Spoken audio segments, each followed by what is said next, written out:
franchisee side and became a multi-unit franchisee on Vancouver Island in Victoria. So now I have the experience, because we've still got those stores, of what it feels like to be a franchisee. And there's definitely a different mentality that it's really important as a franchisor to understand, because it really is a relationship business, right? So franchisee, and then now I'm consulting. I'm helping franchisors get up and running, or when they have roadblocks, growth roadblocks. I've got some great colleagues and partners that I can connect people with that have different services, like recruitment services to get franchisees. I know some great marketing companies that specialize for franchises. So I'm kind of like a general contractor, connecting, okay, you need this, you need that, I can help you with those kinds of things. So that's what I'm doing now. And I couldn't resist a little bit of flashing back to the 80s here. So this is, would have been sometime in the early 80s, and this is my dad on the right, so Mac Voisin, in his highly professional uniform at a grand opening, and with a Tex hat. They had this Texan theme with M&M meat shops for some reason. They thought that, meat and steak and all that. So, and then that's my brother on the stilts, and they would have him or my cousins or his friends, buddies, whatever, walking around, shaking hands with kids, rain or shine, ice, snow, you name it. Nowadays you'd never do that, because there'd be somebody suing somebody, and then just another employee there. So, and that old logo, you can kind of see. And then I couldn't resist putting in this picture of the first store. You gotta love the wood paneling and the ferns hanging, the macrame in the background. Of course, at the time that wasn't part of the brand standards. It was one store. But they knew the importance of making it look somewhat professional. So, like the menu boards, as opposed to just handwritten signs, like it's sort of an image thing that they were trying to go for there. And then this is a little quick story for you about guerrilla marketing, grassroots marketing. A lot of business owners, they get caught up in, we got to do digital marketing, we got to spend money, do all these things. They went down and bought, or went to the pumpkin patch or wherever they got these pumpkins, 100 pumpkins, and brought them to a local a school and had the kids carve the pumpkins, brought them back and just put them out front just to attract attention. So people would go by and they'd see the giant sale, it would attract attention, so in they would go. And they'd say, what's up with the pumpkins? And they'd say, we're just trying to get you in our store. Now that you're here, we've got these great, have you seen our great products here? We've got chicken cordon Swiss and that sort of thing. So I'm just trying to give you an example of, thinking creatively as an entrepreneur. It's not always about this, specific instructions. You got to get creative. This is my dad on the left, Mac and Mark. And I'm trying to give you some sort of also inspiration that you don't have to have. It's great if you have a business degree, we talked about. It's great if you have a business background and you know what you're doing, but my dad was, actually he got his degree in engineering, never used it, ended up as a ham stuffer at a local meat processing plant, which didn't lead to M&M, that was just something he did to make money. And then he was a builder, like a commercial builder, and brother-in-law was a lawyer. So good inspiration that you can make good things happen. The company grew to over 470 stores across Canada, so became an iconic brand, and recently had some rebranding. Very quickly, the original product list, and I'm not trying to promote M&M, my dad sold the company 2 years ago, by the way, but it's just kind of fun to see. I have to point out item number 20, pigtails, and there's some normal things on there, chicken burgers, fillet of sole. But number 43, frog legs. So they were just trying anything that they could, do to make it work. All right, so into the franchising 101. You've heard what franchising is. This is my definition of franchising. So the idea behind franchising is that you've figured out a successful business concept, and it can be easily replicated for expansion into other markets via franchise partners who have skin in the game. So let's look a little bit more at that. So the benefits of franchising, one of the biggest things is the local partners. They've got that local knowledge, they live in the community, connections, they can work with the local media, they might already have different networking partners, businesses that they know. So instead of you hiring a manager, and I'm just for the record, I'm not trying to promote franchising, because I don't think that every business should be franchised, and I really don't think every entrepreneur is fit for franchising. But if you like the idea of franchising and you want to learn more about, these are some of the key benefits, right? So, so the local knowledge is huge, because they are on the front line. They've invested their own money into this. They want to make it work, and they're right there in the community. So that's a huge advantage of franchising. And then of course leveraging the investment. So they are putting in their own money to build it out, and then of course you don't have to invest as much to make those locations expand. And then the capital investment for your infrastructure, because you've got people that are living out there in the places that you want to be.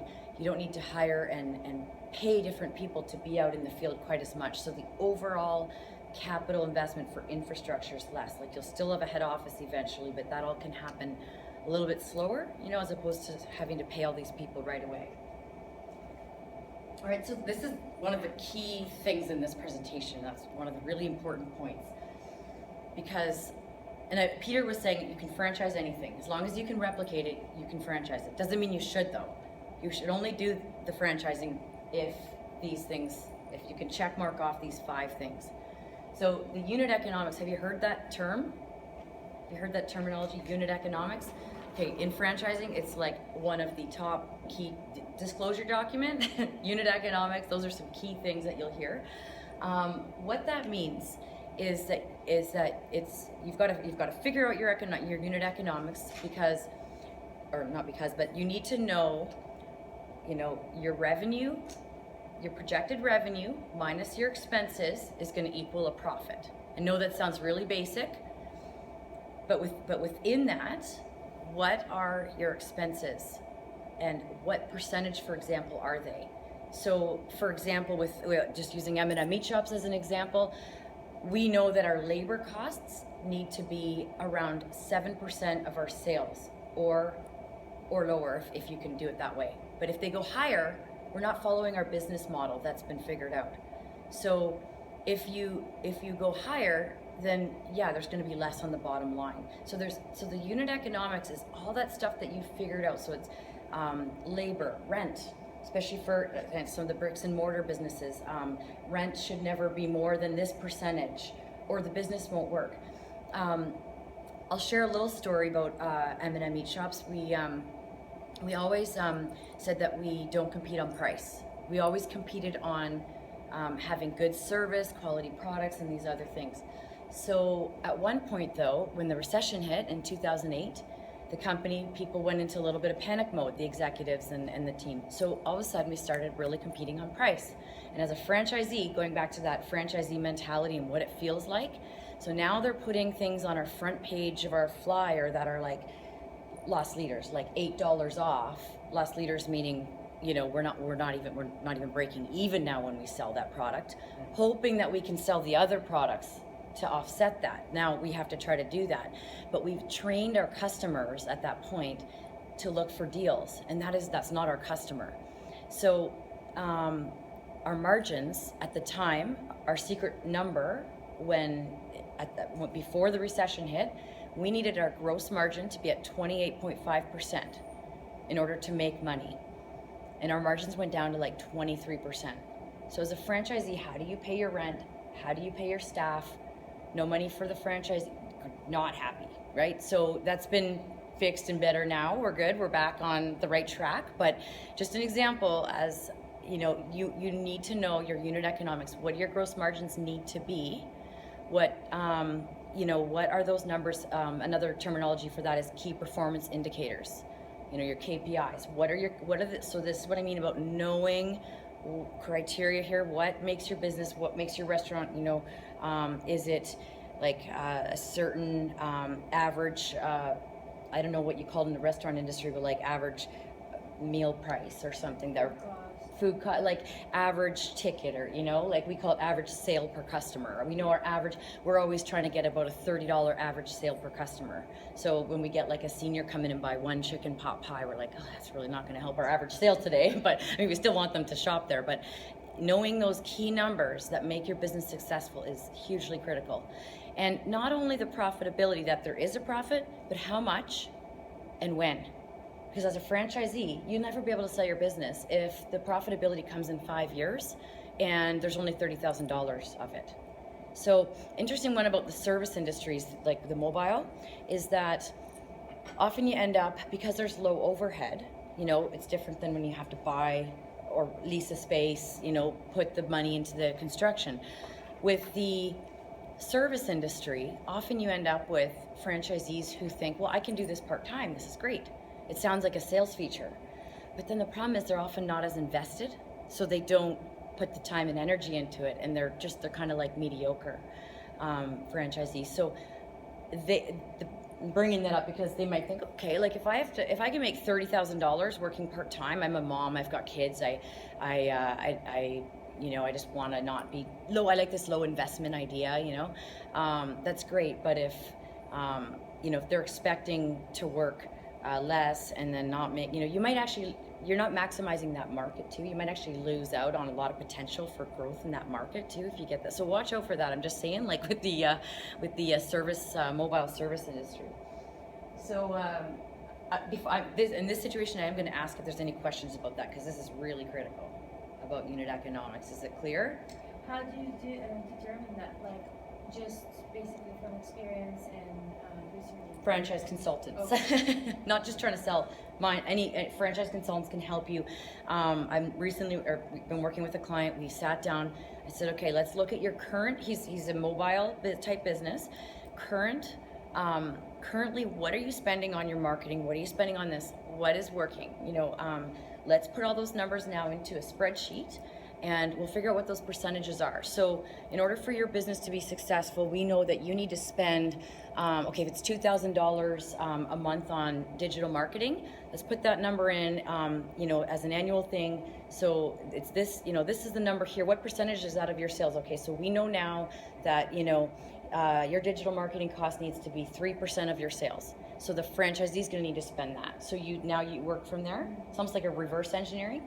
And then as a franchisor, the next step that I help people with is now we're going to take those numbers. We're going to figure out how much can that franchisee afford for royalties. So, okay, without putting the royalties in, now we know, you know, revenue minus expenses equals this. How much room is there for what percentage is it for royalties at that point? Then you go to the franchisor budget and go, okay, as a franchisor, I'm going to get this much in royalty. Like again, kind of reverse engineer it. So that is definitely something you should get help with from somebody that understands it. So it's something I do, but I'm sure most franchise consultants probably do it. I don't know. But all right. Any other questions about that? Okay, you can go home now. That's the most important thing. Okay, this is also extremely important though, and Peter talked about it, and you've probably heard it before, and a lot of this you probably think you've heard before, but you know, I go to these franchise conferences, I'm around a lot of industry experts, and they all say this stuff is so important. So this is really key. What makes you better and different and special? You have to have something that sets you apart, because otherwise people will just copy you. And I'm not talking about like the trademark, I'm talking about they will copy what you're doing, like meat and bread, right? Oh, I can copy that. Now that's a little different topic there, but if what makes you special? And a lot of the times it can be something as simple as great leadership in your company. It might not be something like, you know, the food that you're actually making or the service that you're providing. It might not be so obvious. With M&M, when I used to go around and train franchisees and staff and employees, I would say, what do you think sets us apart from the competition? And I always got this answer, quality product. I'd say, well, quality product is in the formula, it's important, but people aren't coming only for that, because if they want quality product, they can go to the grocery store where it's much more convenient, not an extra stop, or they can go to the butcher shop, they can go get quality product somewhere else. But what they can't get is the good service they can't get from the grocery store, right? So the grocery stores cannot touch us on service because their model isn't set up that way, right? Our model is set up for service. So sometimes it's not so obvious, right, Razvan? We talked about this when we met one time. It's sometimes you got to go deeper and figure out what is it that, you know, makes you special. And that's something I also help people with, is really looking into that. I know it sounds a little bit fluffy, like people like to look at numbers and operations manuals and all these key things, but you need to be very clear on what makes you different. Maybe it's, you know, with the high, and I know you're not franchising your higher end restaurants, but knowing, okay, that's why we're successful. Even if you don't end up franchising and you spend time exploring this, you will make your business stronger. So I highly recommend, you know, sitting down with an expert to look at these things, because you will benefit even if you don't end up franchising. You'll learn so much and you will be stronger for it. Within the brand positioning too is the competition, like just making sure, when I said having something that sets you apart, just making sure that you are different from your competition.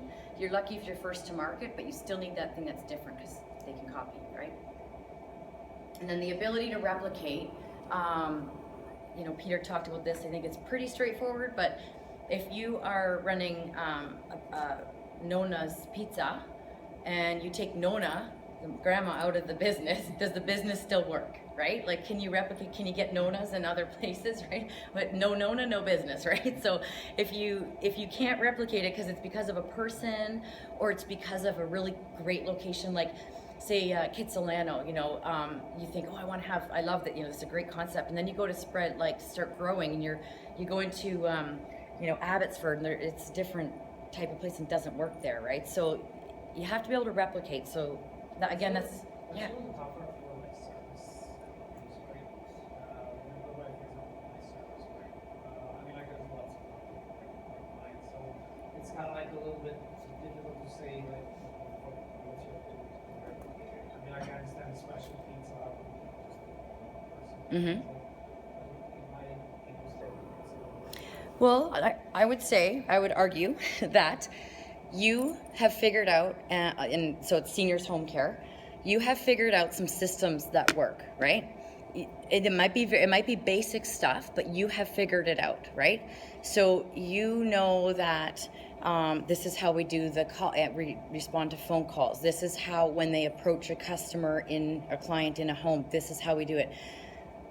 Can you replicate those things? Absolutely. Because you put those in an operations manual, and now this is how you do it. So you can replicate it. You can say the caregiver needs to be wearing our uniform with our logo on it. The shirt needs to be tucked in. So I would say that you can replicate it exactly. And that's what the franchising is all about. It's about figuring out that system, even those little details. The client that I'm working with in Toronto it's academic coaching. And he's like, you know, I don't know if I really have much value here. I'm not sure. And he started showing me his, you know, his coaching kit that he gives the coaches when they go out and work with a student. And it's different than tutoring. It's like coaching for study skills. So it's a little bit different. And I said, you had all this figured out. Like, a person that wants to coach doesn't have to be a business person now, because they could buy her into your franchise and use these things. And now, so you can replicate it by providing all that stuff, right? So do you agree? yeah. Yeah, okay. All right, so then the next thing is interest. And what this is when you've got a business up and running and people are coming to you saying, I want what you have. Like, can I buy a franchise? So that's a great sign that your business is franchisable. If nobody's interested, like if you don't, you know, you're not standing out, nobody's noticing, then how are you gonna sell franchises, right? So you do have to be wary of the check being waved in front of you. It's very, very, very, very common for early franchisors to say, I just want to get this going. I'm going to take the check, even though this person, I'm not sure, I don't know about them, but just to go ahead and do it. Like, oh, but the cost to deal with getting them out, the headaches, the brand, the impact on the brand is so negative. It's so important to get the right person. And that's not this part of the presentation so much, but the point is, if the people are interested in what you've got, and I think you've had that, Raz, like you've had people say, I want, you know, can I buy a franchise? So that's a great sign too, that if you're getting that. If you're not getting that, I don't think that's the most important one on the list, but it's a great sign. And definitely something, you can always do a little market research on that too, right? You can always kind of go out and poll people that you know and say, you know, maybe in your business network, does this seem like something people would buy? Like, it doesn't hurt to just ask around about that kind of thing. And then lastly, you have to have the franchisor DNA. And if you don't, it's not gonna work. so I'm not a scientist, but I've got the franchisor DNA figured out based on my as you can imagine, probably figuring out, I like to talk to people. I love to network. I have some great connections in the industry.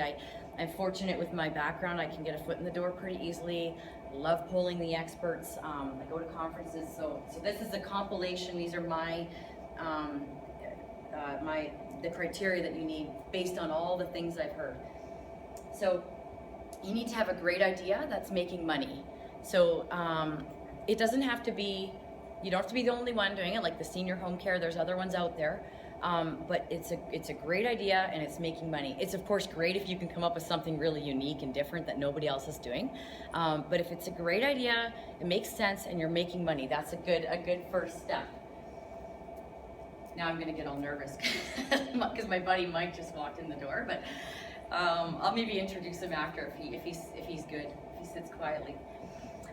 So the second thing is that you've got to understand the difference between the systems and the entrepreneurialism. So in your franchise, Peter talked about this a little bit, but franchisees, and I love that he talked about the veterans, the military veterans. It's a really interesting thing that seems to be kind of a new thing that the franchise industry is figuring out, that the veterans have had to be, on the front line, be able to make fast decisions, but at the same time following the system and always sticking to the system and understanding why that system is there. So as a franchisor, you have to understand that the systems are important, but that getting people in there with a little bit of entrepreneurialism is a good thing. But we'll kind of touch on that entrepreneurialism as we go around my little wheel here. You're getting into the relationship business. Are you guys people that are you good at relationships? No, you don't seem too confident. Okay, let's just shut her down right now. I'll teach you how to grow your business through the traditional corporate method as opposed to franchise. No, do you feel you're good at relationships? Okay, because if you're not sure, you could ask your wife or your husband or somebody else in your network, your friends. Because if you're not good in relationships, if you're not good at that, then you shouldn't be a franchisor, because you're getting into the relationship business. You'll understand as we go around a bit more what I mean about that. So, are you a leader? Are you a leader? You are going to be making decisions, you're going to work with people, but as a leader, you're not just making the decisions on your own. What does a good leader do? And leads and involves people, listens. Good leaders listen, right? So if you want to be a authoritative, this is how we're doing it, don't franchise your business. You can grow your business, just do more like Starbucks, or do the corporate, have your employees, you're in charge, you make decisions top down. Even then, that's not the best way to run your business. But definitely if you're thinking franchising, you need to be a good leader that listens, and we're going to build on that here as we go. You need to be transparent. Your franchisees are going to want to know why. I put all this money, I put $300, $400, whatever $1,000 into this business. I want to know why you're making that decision. So share with me. A great franchise will share things like their marketing spending. In some cases they're required to, but the things that they don't need to share, you've got to be willing to be transparent. If that's turning you off right now, again, just you could leave. No, you can stay, but this is really important. You have to have compassion. I know it sounds a little bit fluffy, but your franchisees put their money into this, their life savings. Often they're putting their heart and soul. It's a big deal, right? So you have to have compassion for that. They're going to be the judge and jury of you every day, and you need to be compassionate, listening to what their concerns are, and be prepared to be open and listen. You might not be able to help them with those concerns, but you have to have the compassion to understand that. Is anybody surprised about any of this so far? No? Okay, it's all right. You're good. Okay. Advocate. You're going to be an advocate for the franchisees. So that might come up in different ways, in the business world, or just you're advocating for these people that invested so much in your business. You've got to innovate. You've got to stay on top of things. I sort of touched on the M&M Meat Shop's rebranding. So in the last couple of years, we've now changed to M&M Food Market. We're doing some big renos to change things, and that comes from the franchisor. I mean, there's been collaboration with the franchisees, but you've got to stay on top of things. As the franchisor, are you innovative? Do you have ideas on how to go out there and keep it fresh for the franchisees? Collaborate, I think that one's pretty obvious, and so you've got to be willing to listen. There's ways or strategies that a franchise consultant can help you understand, like feedback portals, so that franchisees can offer their feedback, meetings, conventions. There's so many ways that you can work with your franchisees and collaborate. Some of the best ideas come from the franchisees because they're on the front line. And I know Starbucks is not a franchise, but the coffee cup walking around, I don't know if you've heard this story, that idea came from somebody on the front line. I guess Howard Schultz wanted he thought it was really important that people drank their coffee in a porcelain mug. And you can't leave the cafe, right? So you've got your porcelain mug. It's like, we're not going to use paper cups here. Well, somehow along the way, somebody figured out this idea and suggested it, and I guess like this person pushed and finally they did it. And look at today, right? Now it's like a status thing. I got my, well, there's other ones out there now, but when it first came out, right? So the collaboration leads to amazingness for you, because you get all this, you get ideas, and and that gives the franchisees their opportunity to be an entrepreneur, because you got to scratch that itch for them a little bit, right? So they have that in them, and it shows them that you care and that you okay, what do you got, right? Yeah. Even the story of the Big Mac, Yes. It was created by a franchisee. Yep. And it was just a temporary thing. Absolutely, yeah. And all of a sudden it was a big hit, and now McDonald's is. It's like their thing. It's the main thing. I think it's Domino's Pizza, the pan pizza, same thing. There's a couple other examples like that where it comes from the front line. So that's where the collaboration, it's a big benefit, right? And then lastly, my favorite, right, Mike? Fun. You gotta be fun, and you gotta celebrate, and that goes through everything, through the head office, through to the front lines. Having fun and keeping things light. I think that, you got to obviously be professional and follow systems and that kind of thing, but to try to keep it light and fun is good. I'm going to take a quick break and not break, but introduce Mike, if you don't mind. Sorry, sucker. Mike is my colleague, Michael Mutzerts, and he lives here in Vancouver, and we work together on helping franchisors, and Michael specializes in recruitment and putting together the sales process. So he's just coming to bug me, right? Check in on me. He's a funny guy. He's acting all serious. There you go. All right, so now let's have a little chat about the franchisee DNA, because you probably already, especially if you're serious about this, you might start to get people talking to you that want to buy into your franchise. One of the critical, well, they're all critical, but one of the really important things is that they're financially prepared. When I was opening stores, in meat shops across Western Canada, there were times where somehow people slipped through the cracks, and we had franchisees in there that were undercapitalized. So they might have the initial investment, but they need to be able to operate the business for the until they start getting that money back in, even not necessarily profit, but the sales to pay the bills. I remember I was like 22 years old, and I'd be sitting there with like a 65-year-old franchisee male franchisee who just invested, $400,000 or $350,000 or whatever into this business, and we'd be working like just in the middle of getting the store up and running, and we'd be preparing for the grand opening, and I remember they were like almost in tears because they were saying, I don't have $30,000 to pay for the inventory that I need for the grand opening. So wait a minute, how did you get here? Like they need to be financially prepared. So it goes back to the unit economics, you really understanding what do they need to run this business, but then making sure that they really do have that overall, that enough room to support the business as they start up and then continue. They need that touch of entrepreneurialism, which I mentioned. They need to be sales oriented, so comfortable. It might be a mobile service, might be in a store behind a counter, restaurant business, or anything that you're going out. Sales oriented. You might be going out into the community and exposing your brand. It's a critical one. Brand loyalty. They have to love your brand.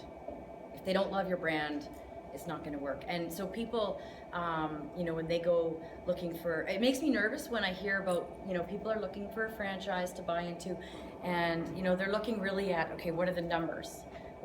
They might want to know the support system, but I would, if I were selling a franchise as a franchisor, I would want them to just love the brand. And often the best franchisees come from, they were customers of your brand, or a referral system where somebody that loves the brand, where they really have some passion for it. So that's really, really critical. They need to be hardworking. I think it's a bit of a myth that people think, oh, turnkey system, it'll be all done for me. I just go in and stand there and do the thing. No, I got my stores, and you know what? 16 years in, it's still hard work. You can't just get it up and running and then. So franchisees need to know they need to be hardworking. Even again, like I said before, with the mobile where there's low overhead, and you could run it as a more part-time business. The idea of that makes me nervous because it just makes me think that person's not as excited and invested, and they're not going to grow the brand the way that a person that loves it and can spend the time working hard could. They need to be a leader. Again, a good listener for their staff, if there's staff involved. If they're not staff involved, again, just being a leader that takes initiative and wants to build the business. So that's a key thing. They need to be, I think they need to be community oriented and creative. By that I mean maybe with the seniors in-home care business, they go out to events that get them exposure with their sandwich board or whatever sign or their business cards. Maybe it's hosting charity events, things in their community. So they need to understand the importance of community and be connected.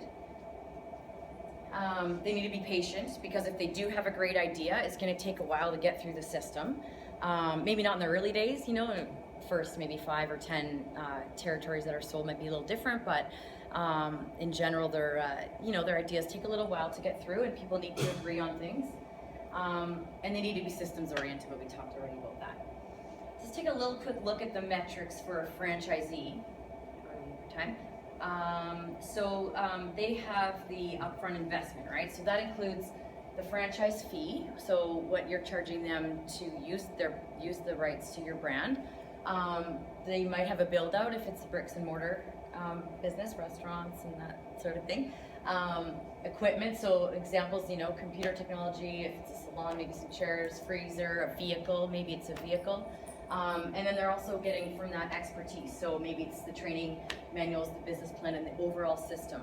And so this is where the operations manual comes into play. So when you've got your system figured out, you've got that all documented, and that's usually with the help of a franchise consultant or a company that does operations manuals. And that's what they're getting. They're getting your system, your formula for success.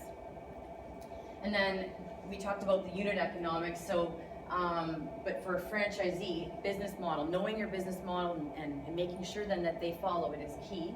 Part of the unit economics is their royalties, making sure they're going to be able to afford them, and then really knowing your key performance indicators. So that could be something like the average meal bill, or your gross margins I talked about before, like the 28.5%. We knew that if we went under 28.5%, wasn't going to work. So the franchisee has those metrics, and then I think this this is like trying to figure out the franchisor metrics.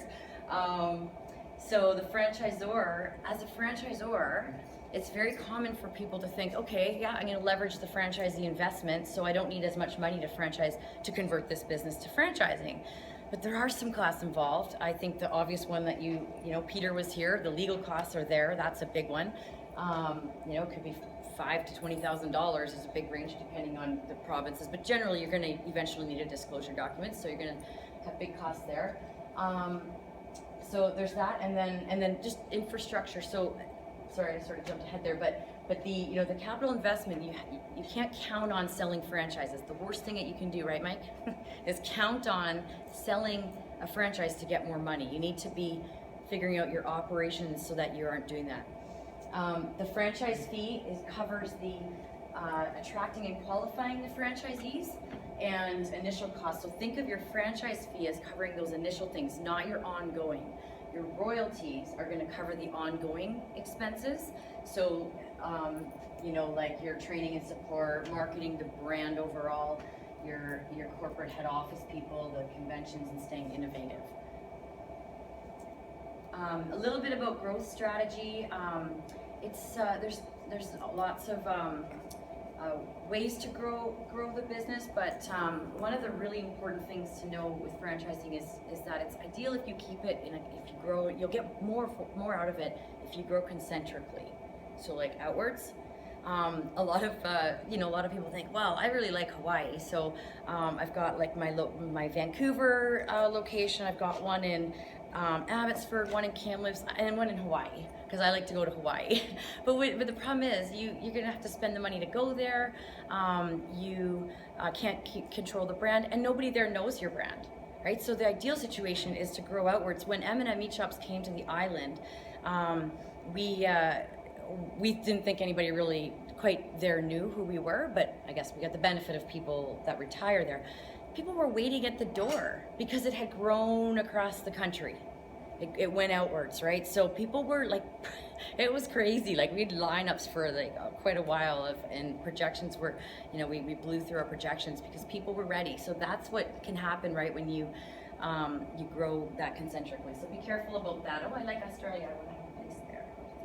So home-based meaning like maximize your home market first if you can. It's like ideal. Some businesses have a little bit of a reason why you might be able to do it a bit different, but in general, you're gonna get more bang for your buck doing it that way.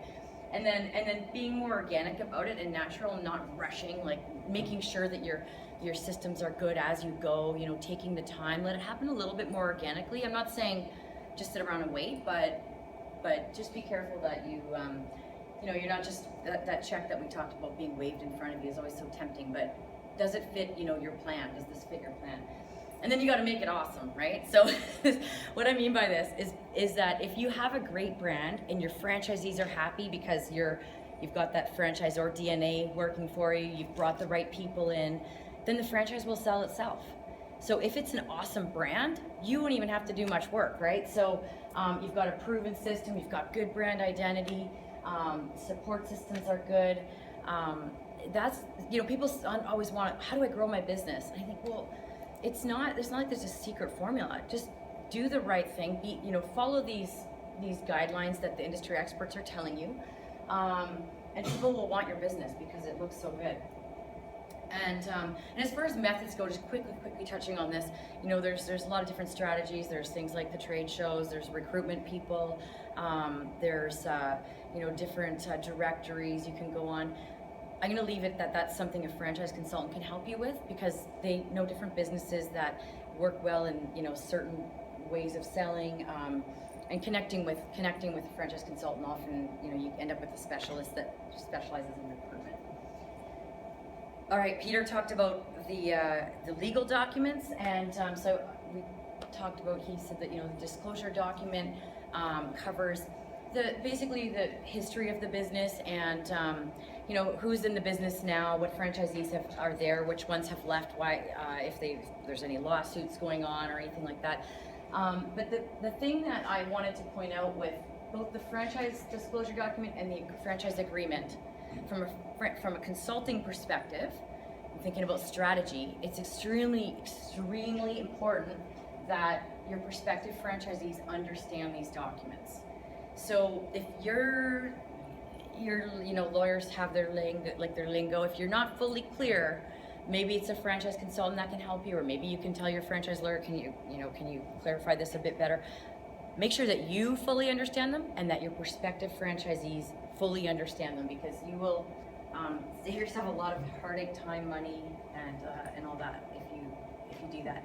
And so everyone's clear on what has a good sense of what the franchise agreement is and the disclosure document, because Peter went through that. All right, time for a secret. You guys think good? Or are you going to pay me for my secret? Or close your ears. You guys don't get to hear this. You didn't pay to come. So no. All right. Actually, I kind of have two, but I'm going to give you this one. So it's so critical at this point right now, if you're thinking about franchising your business, that, wait, is the door closed? Okay, good. You know what is making you successful right now with your business model.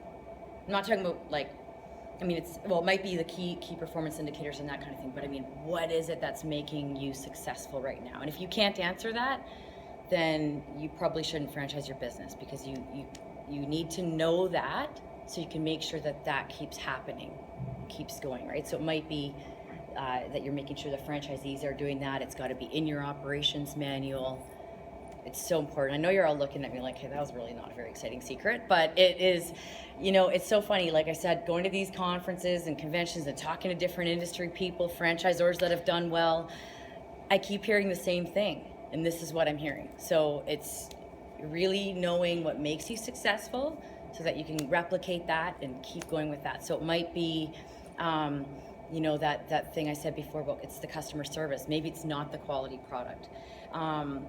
What's the example? The business, is it McDonald's is in the real estate business? They're not actually in the fast food business, right? So maybe that's what's making, they figured out that if we sell real estate, that's where we make our money. I mean, there's obviously some serious important components to why McDonald's is successful, but you know, it's looking beyond the, take the blinders off and really know what's making your business successful. So that is the secret. So any questions? The question is about the franchisee, potential franchisee. Can you screen them? Like, obviously, you don't want to take the first check, right? How do you make sure that they're actually capable of doing what you want them to do? So you need to know, like I said, you know what it is that, what are the qualities. So then you do your best in the initial part to identify what does it take to be like in this business, what's the ideal candidate look like? You know, is it might be like a sort of an age range, a demographic background, food background, or experience in the restaurant industry? Like, what's the criteria? And then you know, some like franchise consultant can help you set up a process for that. So, which includes, there's profiling tests you can do. So, and the ideal thing is once you get some good candidates or some good franchisees up and running, then you find out what the things are about, you do the profiling on them. So now you know exactly what those things are that you're looking for a prospective franchisee. So profiling I'm a big fan of. What are the limits of what you can know and ask about their background and history and stuff? I think, again, Mike, I'm going to use you here because you're here. Like, are there limits on what you can? You can ask anything. I was going to say that. Yeah. Yeah. And financially, you're definitely going to ask that. That's a lot of franchisors' first question is like, show me your numbers. If you can't show, it's like it's fair to ask that because you're getting into a long-term relationship, right? And that's the thing. You're getting into this like potentially 10-year relationship with this person, so you want to know. And I'm a little bit grassroots on some things, and I think, you know, if you're getting close to the point of really, you know, this is looking like a good client, good potential candidate, then you know you could take them out to dinner, you know, have a drink or two, let them see how they treat the server. You know, how do they treat this, or how do they act when they sort of relax a bit? You know, do the red flags start to come out? And if they do, like, you want to listen to those, right? They start asking you, well, do we have to wear the green shirt, or could we wear like our own, you know, if they keep asking like, oh, do we have to serve, do we have to sell, I'm sorry, I don't know a lot of Dutch food, but like, do we have to have that on our menu? You know, those are red flags. So you know, you have the right as the franchisor to know that about them. It's like if you're getting married, I think I want to know as much as I can about you, right? So yeah. Any other questions? No, I must have done a good job. Just kidding. No, really, you guys are probably just like deer in headlights. I think, yeah. Then, about the locations, like if you try to expand, is it always a better idea to open a few locations in a big city right away, so then people, like, there's more exposure, right? Absolutely, Rather than yeah. having just one location, so you have people in the Yeah, I think, you know, as long as you do the market research to ensure that the demographic that likes your product or service is there. So you can do demographic, you know, market research.